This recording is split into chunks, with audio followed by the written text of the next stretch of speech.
திருப்பூரில் தன்னிடம் 5 லட்சம் ரூபாய் மோசடி செய்த நபர் மீது நடவடிக்கை எடுக்காமல் காவல் ஆய்வாளர் பொய் வழக்கு பதிவு போடுவதாக மிரட்டுகிறார் என காவல் ஆணையர் அலுவலகத்தில் பெண் புகார் மனு அளித்துள்ளார்.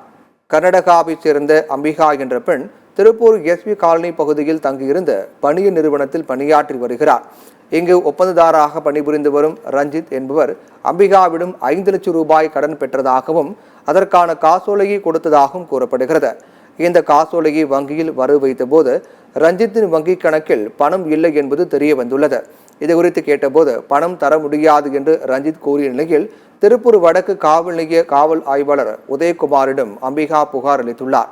அப்போது காவல் ஆய்வாளர் ரஞ்சித் ஆதரவாக செயல்பட்டு அம்பிகா மீது பொய் வழக்கு பதிவு செய்ய போவதாக மிரட்டியதாக தெரிகிறது. இதனால் ஆத்திரமடைந்த அம்பிகா திருப்பூர் மாநகர காவல் ஆணையர் அலுவலகத்தை முற்றுகையிட்டு காவல் ஆய்வாளர் உதயகுமார் மீது புகார் மனு அளித்துள்ளார். அது ரஞ்சித்ங்கிறவங்க கிட்ட கான்ட்ராக்டில் நான் வேலை செஞ்சுட்டு இருந்தேங்க சார். அவங்க எனக்கு பண உதவி பண்ணுங்க, நான் வீடு கட்டிட்டு இருக்கேன், உங்களுக்கு நான் 2 மாதத்துல நான் பணம் கொடுத்துட்றேன் அப்படின்னு சொல்லி என்கிட்ட 5 லட்ச ரூபாய் வாங்கினாங்க சார்.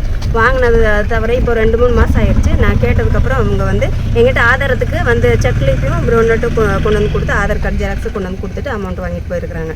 இப்போ நான் அமௌண்ட் கேட்டதுக்கப்புறம் அவங்க மேலே நான் கேஸ் போடுறேன், நீங்கள் ஆனதை பார்த்துக்கோங்க அப்படின்னு சொல்லிட்டு கந்து வட்டி கேஸ் போடுறேன்னு சொல்லி என்னை மிரட்டி அந்த செக்கு பிடுங்கி வச்சுருக்கிறாங்க இன்ஸ்பெக்டர் இவங்க.